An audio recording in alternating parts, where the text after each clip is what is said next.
എൻ്റെ പേര് സുരേഷ് റാവു എന്നാണ്. ഞങ്ങൾ ബേസിക്കലി കൊച്ചിയിലാണ്. അപ്പോൾ ഈ കൊച്ചിയുടെ ക്ലൈമറ്റിനനുസരിച്ചുള്ള പച്ചക്കറിയാണ് ഞങ്ങൾ അധികം ഉണ്ടാക്കുന്നത് ഇവിടെ. ആദ്യമേ ഞാൻ കോളിഫ്ലവറും ക്യാബേജിൻ്റെ രീതി പറഞ്ഞു തരാം. യൂഷ്വലി കോളിഫ്ലവറും ക്യാബേജും നമ്മുടെ കൊച്ചിയുടെ ക്ലൈമറ്റിനനുസരിച്ച് പറയുകയാണെങ്കിൽ നവംബർ ടു ഫെബ്രുവരി ആണ് സമയം.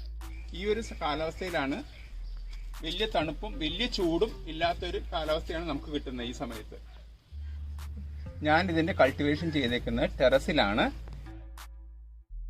ഈ ഒരു കോളിഫ്ലവറിനും ക്യാബേജിനും വേണ്ട ഒരു ചേരുവ ഞാൻ പറഞ്ഞു തരികയാണ്. നമ്മൾ ഊട്ടിയിലൊക്കെ പോകുമ്പോൾ നമ്മൾ അവിടെ കണ്ടിട്ടുണ്ട്, അവിടുത്തെ മണ്ണിന് ഒരു ബ്ലാക്കിഷ് കളറാണ്, സോഫ്റ്റ് ആണ് മണ്ണെല്ലാം. അതുപോലെ നമ്മളും ഇവിടെ മിക്സ് ചെയ്യുമ്പോൾ സാധാരണ മണ്ണും പിന്നെ ചരലും കൂടി മിക്സ് ചെയ്തിട്ട് സോഫ്റ്റ് ആയിട്ടുള്ള മിക്സിംഗ് ആയിരിക്കും വേണ്ടത്. വലിയ ചട്ടിയിൽ നമ്മൾ പ്ലാന്റ് ചെയ്യുകയാണെങ്കിൽ ഒരു ചട്ടിയിൽ നമുക്ക് 4-5 തൈ വീതം നമുക്ക് പ്ലാന്റ് ചെയ്യാം. അതിന് വേണ്ട വളം എന്ന് വെച്ചാൽ ഇതിന്റെ കൂടെ ചാണകപ്പൊടി നല്ലോണം മിക്സ് ചെയ്യാം. ബേസ് ചരലും മണ്ണും ചാണകപ്പൊടിയും, അതിന്റെ കൂടെ നമ്മൾ വേപ്പിൻ പിണ്ണാക്കും കടലപ്പിണ്ണാക്കും പിന്നെ എല്ലുപൊടിയും, ഇതെല്ലാം കൂടിയുള്ള മിശ്രിതമാണ് നമ്മൾ ഈ കോളിഫ്ലവറിനും ക്യാബേജിനും വേണ്ട വളക്കൂറുകൾ. ഇതാണ് ഈ നമ്മുടെ ഇവിടുത്തെ മിശ്രിതത്തിന്റെ ചട്ടി. ഇതിലാണ് നമ്മൾ പ്ലാന്റ് ചെയ്തേക്കുന്നത്. അതായത് 1, 2, 3, 4, 5 പ്ലാന്റ് വരെ വെക്കാം. പിന്നെ ഇതിന് ഭയങ്കര ചൂടും വേണ്ട, ഭയങ്കര തണുപ്പും വേണ്ട, ഒരു മീഡിയം ക്ലൈമറ്റിലാണ് അധികം ഉണ്ടാവുക. നമ്മുടെ ഇവിടെ നമുക്ക് ചെയ്യാവുന്ന മാക്സിമം നമ്മൾ ചെയ്യുന്നുണ്ട്, അത്രയേ ഉള്ളൂ.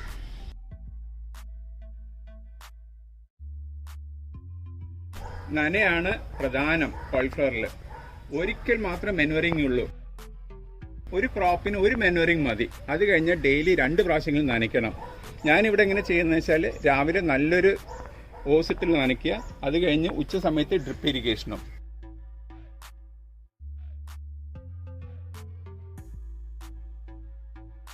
ഇതാണ് നമ്മുടെ ക്യാബേജ്.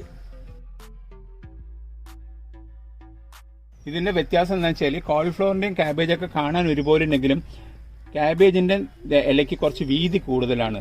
പിന്നെ നടുക്ക് ഇങ്ങനെ മൊട്ടുപോലെ ഇരിക്കും. ഇതിന്റെ കാര്യം എന്ന് വെച്ചാൽ സാധാരണ കൃഷിയിടങ്ങളിൽ ഈ ക്യാബേജ് ഇങ്ങനെ പൊതിഞ്ഞ് കെട്ടിവെക്കും.